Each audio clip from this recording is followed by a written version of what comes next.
Hello दोस्तों, क्या हाल चाल है आप लोगों के। Welcome to Asian Academy classes. This side is your mentor Dakshani वांड्रिंग की। आई होप आप सब बहुत अच्छे होंगे और आप सबकी पढ़ाई भी अच्छी चल रही होगी।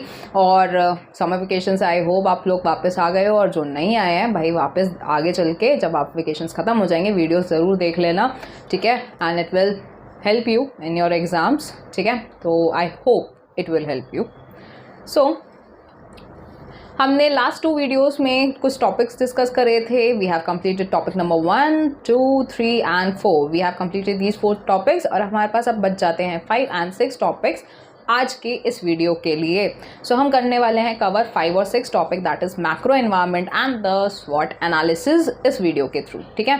तो चलो फटाफट स्टार्ट कर दें हम इस वीडियो के साथ। Okay, so let's go to the macro environment. I hope आपको कंटेंट बहुत अच्छा लग रहा है, पसंद आ रहा है। तो आपको पता है आपको क्या करना है, लाइक शेयर सब्सक्राइब और साथ ही साथ कमेंट करके बताना है कि भाई आपको कंटेंट कैसा लग रहा है, ठीक है। चलो तो हम फटाफट चलते हैं हमारे नेक्स्ट टॉपिक के साथ, दैट इज मैक्रो एनवायरनमेंट। हमने माइक्रो एनवायरनमेंट पढ़ लिया था जो आपके बिजनेस एंटरप्राइज को डायरेक्टली अफेक्ट कर रहे थे। 2 तरीके के फैक्टर्स हो सकते हैं, आपके इंटरनल फैक्टर्स भी हो सकते हैं और एक्सटर्नल फैक्टर्स भी हो सकते हैं। तो what is macro environment? Macro environment वो एनवायरनमेंट है जो आपके बिजनेस को इनडायरेक्टली इन्फ्लुएंस कर रहा है। कैसे कर रहा है? इनडायरेक्टली इन्फ्लुएंस कर रहा है। तो मैक्रो एनवायरनमेंट को हम साथ ही साथ इनडायरेक्ट एक्शन एनवायरनमेंट भी कहते हैं, और माइक्रो को क्या कहते थे? Direct action environment. चलो ये जो बिजनेस फर्म है इसके अंदर जो जनरल फोर्सेस होते हैं, जो मैक्रो एनवायरनमेंट है उसके अंदर कौन कौन से हैं? First will be the political environment, legal environment, social and cultural environment, technological environment and economic environment.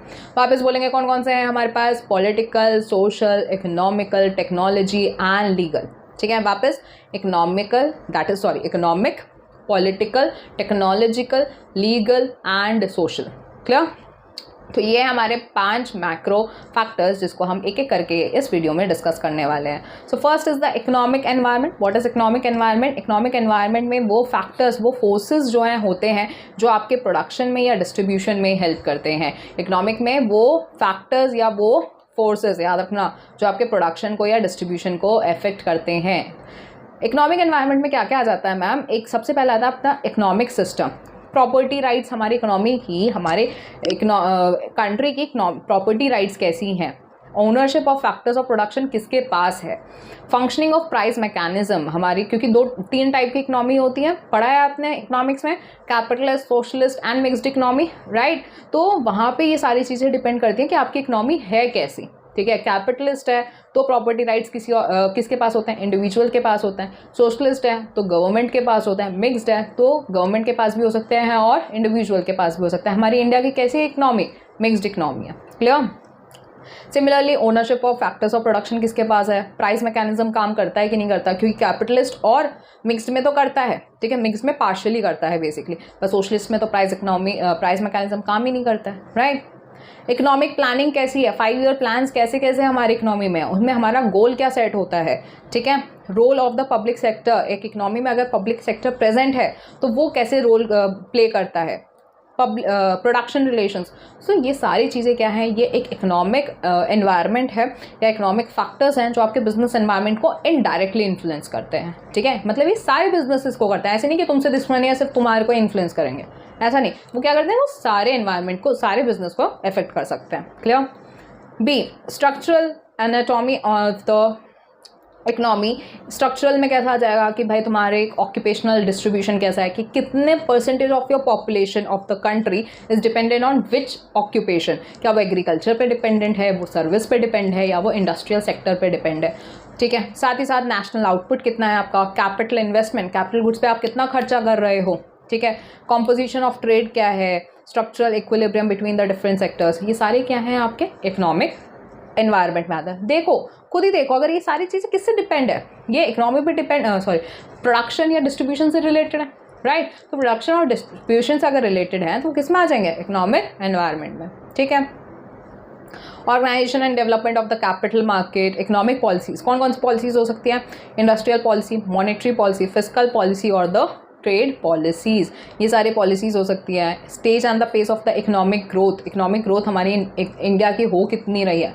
मेरे को कमेंट करके बताना what is the difference between the growth and the development. आपने 11th क्लास में पढ़ा है, आई नो। सो आप मेरे को बताने वाले हो what is the difference between the growth and the development, ठीक है। Next F economic indices. Economic indices में आ जाता है आपका GNP, that is gross national product, per capita income कितना है, rate of savings and investment, balance of payment, rate of inflation. ये सारा भाई, ये सारा तो हम पढ़ते हैं किसमें, एक एक चैप्टर डेडिकेटेड है किसका, इकोनॉमिक्स में, ठीक है। 8th G point is industrial infrastructure कैसा है, कम्युनिकेशन ट्रांसपोर्टेशन सिस्टम हमारी कैसी है, मार्केटिंग कंडीशन कैसा, मतलब कंपटीशन कैसा है हमारी इकोनॉमी में। So these are what, these are the economic environment जो प्रोडक्शन या डिस्ट्रीब्यूशन से रिलेटेड हैं और ये आपको इनडायरेक्टली इन्फ्लुएंस करते हैं। तो इसमें मैम क्या सारे याद करने नहीं मेरे बच्चा, इसमें 2-3 याद कर लो, इनफ है। क्लियर, डेफिनेशन ऊपर की इंट्रो आपको याद रखनी है और इसके अंदर के 3-4 याद कर लो ताकि एग्जाम में 2-3 याद आ जाए। Clear. Next environment is the social environment. Social environment consists of all the social and the cultural forces within which the business firm operate. वो सारे social या cultural forces जो आपके business environment में present होते हैं या आपका business environment जिसमें operate कर रहा है। इसमें आ जाता है डेमोग्राफिक ट्रेंड्स, मतलब पॉपुलेशन कैसा है, ठीक है, और पॉपुलेशन किस तरीके का पॉपुलेशन प्रेजेंट है आपके इकोनॉमी में और रेशो क्या है उनका, ठीक है। जैसे फीमेल रेशो, रूरल अर्बन, कितना रूरल पार्ट में है, कितना अर्बन पार्ट में है, इनकम डिस्ट्रीब्यूशन कैसा है, लाइफ एक्सपेक्टेंसी कितनी है कि कितना तक के वो जिएंगे। So these are what, these are social environment, these come into the social environment. Social attitudes, custom, tradition, ritual, cultural lifestyle, ये बहुत ज़्यादा इंपॉर्टेंट है। आप इसी के हिसाब से अपना बिजनेस को ऑपरेट करते हो, इन सबको भी आपको कंसीडर करना चाहिए जब भी आप बिजनेस चला रहे हो, ठीक है। social concerns regarding the pollution, corruption, status of women, minorities, role of media, this is also important। अगर आप बिजनेस चला रहे हो तो आपको ये सारी चीज़ें क्या करनी चाहिए, कंसीडर करनी चाहिए। Clear. educational level, awareness of rights, work ethics, so these are the social environment which you have to consider if you are running a business. Fine. Third is the technological environment. What is technological environment? Technological environment refers to the state of science and the technology. हमारी economy में किस तरीके का science और technology आज के time पे चल रहा है, that is technological environment. Rate of technological change, कितने जल्दी हम चेंज हो रहे हैं। Institutional arrangement for the development and the application of the new technology, हम कितने जल्दी न्यू टेक्नोलॉजी को अप्लाई भी कर रहे हैं, ठीक है। मैन्युफैक्चरिंग प्रोसेसेस एंड इक्विपमेंट्स किस तरीके के हैं। So these are comes into the technological environment जो आपके बिजनेस को इनडायरेक्टली इफेक्ट करता है। जिसने अडॉप्ट कर लिया वो बहुत अच्छा चल जाएगा, जिसने नहीं करा वो बहुत ज़्यादा पीछे रह जाएगा, ठीक है। सो एक पर्टिकुलर बिजनेस के लिए नहीं है ये चेंज, ये सारे बिजनेसेस के लिए होता है। क्लियर। फोर्थ इज लीगल और द रेगुलेटरी एनवायरनमेंट। लीगल और रेगुलेटरी एनवायरनमेंट में आपके लॉज एंड रेगुलेशंस आ जाते हैं जिसके बेसिस पे आपको अपनी कंपनी को चलाना होता है। तो आपको देखना भी पड़ेगा कि आप सही से काम, लीगली काम कर रहे हो कि नहीं, क्या आपने सारे लॉ को कंप्लाई करा है कि नहीं करा है। क्लियर। इसमें आ जाते हैं आपके rights and the duties as a citizen, ठीक है। लॉज जैसे प्रमोशन, ऑपरेशन या एक्सपेंशन कर रहे हो आप बिजनेस का, तो उसमें आपको देखना पड़ेगा कि कौन सा लॉ इसमें लगता है, उस लॉ में जो लिखा हुआ है उसके अकॉर्डिंग आपको चीज़ें करनी चाहिए। फिर flexibility and adaptability of laws, and last is the judicial system of the country and the judicial decision. तो आपको ये सारी चीज़ें भी कंसीडर करनी चाहिए। सो अभी हमने पढ़े environment, legal environment, we have discussed about the technological environment, we have discussed the social environment and we have discussed the economic environment also, ठीक है। एक environment आ जाता है आपका political environment। एक second. Next environment is the political environment. Political environment में we have to सी भाई constitutional framework कैसा है आपका, पॉलिटिकल स्ट्रक्चर कैसा है, political philosophy and your political process, foreign policy, defence policy country की कैसी हैं, ये सारी चीज़ें भी आपको देखनी पड़ेंगी, ठीक है। इस पर मैं ज़्यादा डीप नहीं जा रही हूँ, ये आपको कॉमन है, आपको पता होगा, ठीक है। तो ये सारे एनवायरनमेंट भी आपको कंसिडर करने चाहिए अपना बिजनेस चलाते समय। Clear. So last topic is the स्वॉट एनालिसिस एंड फाइनली हमारा चैप्टर खत्म हो जाएगा। So what is स्वॉट? स्वॉट का एक्रोनिम है strength, weakness, opportunity and threat. S is for strength, W is for weakness, O is for opportunity and T is for threat. So स्वॉट क्या कहता है? स्वॉट में जो स्ट्रेंथ होता है, strength is an inherent capability. याद रखना, ये क्या है आपके अंदर, जो बिजनेस के अंदर जो स्ट्रेंथ है इट इज़ इनहेरेंट, बिजनेस की होती है, ठीक है, बाहर से कुछ नहीं है, आपका इनहेरेंट है, कैपेबिलिटी है over the competitors which you have, ठीक है। कॉम्पिटिटर्स के अलावा जो कॉम्पिटिटर के पास नहीं है और वो तुम्हारे पास है, that is the inherent capability. Weakness is the inherent limitation, ठीक है, जो आपका कोई ना कोई डिसएडवांटेज, कोई नुकसान पहुंचा सकता है, ऐसी कोई क्वालिटी आपके अंदर है, आपके बिजनेस में है, that is the inherent limitation, weakness.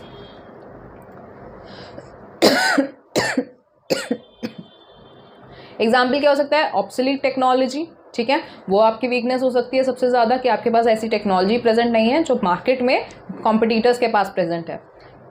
Third is the opportunity, it is the favourable condition, it is what, a favourable, sorry, it is the favourable condition जो आपके बाहर से एनवायरनमेंट के, एक्सटर्नल एनवायरनमेंट से आपको फेवर कर रही है और आपकी कंपनी बहुत ज़्यादा ग्रो कर रही है, ठीक है। फॉर एग्जांपल आपकी प्रोडक्ट की डिमांड अचानक से बढ़ गई, ठीक है, so that is the opportunity. And what is the threat, जो आपके लिए सही नहीं है, जो चीज़ हो रही है आपके बिजनेस के साथ वो आपके लिए अनफेवरेबल कंडीशन है, that is the threat, okay. For example, अब ज़्यादा तो कुछ समझ नहीं आया होगा, इसलिए मैंने एक एग्जाम्पल लिया है, हमने एक स्वॉट एनालिसिस लिया है किसका, अमूल कंपनी का। तो इसको समझते हैं कि उनकी स्ट्रेंथ क्या है, वीकनेस क्या है, अपॉर्चुनिटी क्या है, थ्रेट क्या है, ठीक है।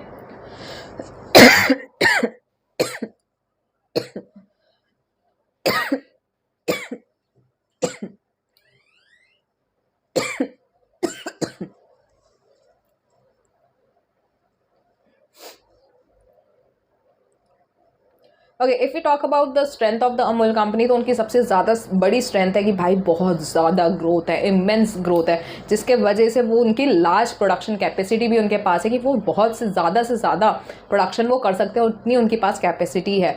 मार्केट लीडर है भाई, Amul is the market leader, जिसके वजह से क्यों, क्योंकि वो बेस्ट क्वालिटी प्रोवाइड करते हैं, उनका एक ब्रांड इमेज बना हुआ है, ठीक है। अमूल मक्खन है सबसे फेमस, कि अगर तुमने अमूल मक्खन में कोई खाना बना दिया तो वो बहुत अच्छी क्वालिटी का है, राइट। तो उन्होंने एक ब्रांड इमेज बना रखी है, क्लियर। वीकनेस क्या है फिर, उनके खिलाफ एक लॉ सूट फाइल करा गया था, किसी कंपनी ने उनके अगेंस्ट जो है, आई गेस वो HCL थी, एक बार कंफर्म कर लेना, मैं श्योर नहीं हूँ। तो उन्होंने क्या करा था, उन्होंने जो है अमूल कंपनी के खिलाफ जो है फाइल कर दिया था कि भाई हमारे अगेंस्ट बोल रहे हैं, तो उन्होंने मना कर दिया था, फिर कोर्ट ने मना कर दिया कि आप ऐसे एडवर्टीजमेंट्स नहीं करोगे। फिर वीकनेस क्या है, ऑपरेशनल कॉस्ट बहुत ज़्यादा लग जाती है, पोर्टफोलियो एक्सपेंशन, वो इतना एक्सपेंड नहीं कर पाए, या उन्होंने जो एक्सपेंड करा वो सही से नहीं चले, कुछ ही प्रोडक्ट्स बहुत अच्छे चले और कुछ प्रोडक्ट्स बहुत बेकार। अपॉर्चुनिटी क्या है कि उनकी पर कैपिटा मिल्क कंजप्शन, जो दिन की जो मिल्क कंजप्शन है वो बहुत ज़्यादा है, ठीक है। पूरे ऑल ओवर इंडिया में जो उनका कंजप्शन है, मिल्क कंजप्शन पर डे, वो बहुत ज़्यादा है। इंटरनेशनल मार्केट्स में तक के वो फैले हुए हैं। उनका चॉकलेट का प्रोडक्शन अगर वो करें, ठीक है, अगर चॉकलेट या अपॉर्चुनिटीज़ अगर वो करते हैं तो उनका फ़ायदा होगा। अगर वो चॉकलेट का प्रोडक्शन अगर वो बढ़ाएंगे और ज़्यादा इंक्रीज़ करेंगे तो उनका बहुत ज़्यादा अच्छा हो जाएगा। सो दिस इज़ द अपॉर्चुनिटी, अगर जो करने से वो होगा, और ये ऑलरेडी वो हैं, स्ट्रेंथ है उनकी, ठीक है, जिसके वजह से वो टिके हुए हैं मार्केट में। And what are the threats, कि भाई कंपटीशन बहुत ज़्यादा है, साथ ही साथ negative media coverage is the threat to the Amul company. तो I hope this is clear to you, स्वॉट, वीकनेस, अपॉर्चुनिटी एंड थ्रेट। आप भी कभी भी कोई भी डिसीजन लेना चाहते हो, चाहे आपकी लाइफ का डिसीजन हो या आप कोई भी बिजनेस सेटअप कर रहे हो, आपको सबसे पहले स्वॉट तो ज़रूर करना चाहिए। आपको देखना चाहिए कि अगर मैं कोई भी डिसीजन ले रहा हूँ या कोई भी बिजनेस स्टार्ट करूँ तो आपके स्ट्रेंथ क्या है, क्यों, अगर आपने स्टार्ट करा तो ऐसा क्या है आपके अंदर कि आप चला लोगे उस बिज़नेस को, आपके स्ट्रेंथ क्या है, आपकी वीकनेसेस क्या है। लोग जो है मना करते थे मेरे अंदर वीकनेस नहीं है, मैं तो चला लूँगा, नहीं भाई, तुम्हारे अंदर भी कोई वीकनेस होगी, उसको पकड़ो। इसलिए नहीं कि अपने अंदर कमी ढूंढने, इसलिए कि उसको तुम सही कर सको, उसको ओवरकम कर सको, ठीक है। तो आप अपने स्ट्रेंथ देखो, अपने वीकनेस देखो जो आपके अंदर है, क्लियर। एंड अपॉर्चुनिटी, अगर मैंने अपने स्ट्रेंथ को बहुत अच्छे से यूज़ कर लिया और वीकनेस को ओवरकम कर लिया, व्हाट आर द अपॉर्चुनिटीज़ जिसको मैंने यूज़ करा, तो मेरे बिजनेस या मेरे डिसीजन, लाइफ के डिसीजन बहुत अच्छे से सक्सेसफुल होंगे। And what is the threat, क्या थ्रेट है जिसके वजह से कोई ना कोई गड़बड़ हो सकती है, प्रॉब्लम हो सकती है। तो अगर कोई भी चीज़ आपको डिसीजन लेना है, वो मस्ट डू द स्वॉट एनालिसिस, और स्वॉट से आपको बहुत बढ़िया डिसीजन मिल जाएगा, clear. So this is the importance of स्वॉट एनालिसिस। भाई मेरे को अगर कोई भी कन्फ्यूजन होती है तो मैं सबसे पहले स्वॉट करती हूँ। इवन अभी मैं यूट्यूब भी पढ़ाना है मुझे, ठीक है, तो मैं सबसे पहले स्वॉट करके बैठी हुई हूँ कि भाई मेरे स्ट्रेंथ क्या है, मेरी वीकनेस क्या है, और व्हाट इज़ द अपॉर्चुनिटी अगर मैं वीडियोस बनाती हूँ, and what is the threat also. तो वो सारे टेक केयर करने के बाद ही हम वीडियोस बना रहे हैं, ठीक है। तो कुछ भी करो, स्वॉट सबसे पहले अपने डेली लाइफ में इसको इनकलकेट करो, आपको बहुत अच्छे डिसीजंस आप ले पाओगे, क्लियर। चलो जी, तो ये तो होगी ज्ञान की बातें, और अब आ जाते हैं फाइनल पड़ाव पे, जहाँ पे हम देखेंगे कि हमने कितना पढ़ लिया। So we have covered all the 6 topics, 1 2 3 4 5 and 6। हमने पूरा का पूरा फर्स्ट चैप्टर कॉमर्स का, that is business environment, cover कर लिया, बहुत अच्छे से कवर कर लिया। आई होप आपको समझ भी आ चुका है, और नहीं आया तो भी आप कमेंट करके मुझसे पूछो, कोई भी डाउट्स है I will try to clear it. अगर मेरे को लग रहा है कि बहुत सारे डाउट्स हैं और मैसेज पे क्लियर नहीं हो पा रहे हैं, तो उसके लिए मैं अलग वीडियो बनाऊंगी जहाँ पे आपके सारे डाउट्स क्लियर हो जाएंगे, ठीक है। और आपको नोट्स कहाँ पे प्रोवाइड होंगे, मेन बात तो, अरे मैंने इतनी वीडियोस बना दी और यही नहीं बताया कि आपको नोट्स कहाँ से प्रोवाइड होंगे। सो बेसिकली आपको नोट्स मिलेंगे हमारे टेलीग्राम चैनल पे, जिसका लिंक मैं डिस्क्रिप्शन में डाल रही हूँ। वहाँ पे जाओ, ज्वाइन करो टेलीग्राम ग्रुप को, और वहाँ से आपको सारे PDF, चाहे वो अकाउंट्स, इकोनॉमिक्स और कॉमर्स की हो, सारी PDF आपको वहाँ से मिल जाएंगी। वहाँ पे आपको प्लेलिस्ट भी मिल जाएंगे, जितने भी वीडियोस हैं आप वहाँ पे जाके देख सकते हो। आपको उसके सारे लिंक्स मैं वहाँ पे प्रोवाइड करूँगी। जो भी चीज़ें मुझे, जो मटेरियल आपको प्रोवाइड करना है, सारा का सारा मटेरियल आपको उस टेलीग्राम ग्रुप में मिल जाएगा। तो फटाफट जाके उस टेलीग्राम ग्रुप को ज्वाइन कर लो, ठीक है। उसका लिंक आपके डिस्क्रिप्शन बॉक्स में। तो ये तो बात होगी हमारे नोट्स की, वीडियोज़ की भी बात हो गई। आंसर कैसे लिखना है वो भी हमने वीडियोज़ में डिस्कस कर लिया है, और आपको आई गेस क्लियर है। नहीं भी हो तो भाई अभी तो 15 चैप्टर्स में से एक चैप्टर ही कंप्लीट करा है, 14 चैप्टर्स और बाकी हैं। धीरे धीरे सब समझ आ जाएगा, सब कुछ क्लियर हो जाएगा, कॉमर्स बहुत अच्छी लगने लग जाएगी, ठीक है। तो चलो फिर, thank you so much, that's all for this video. मिलते हैं अगली वीडियो में, बाय।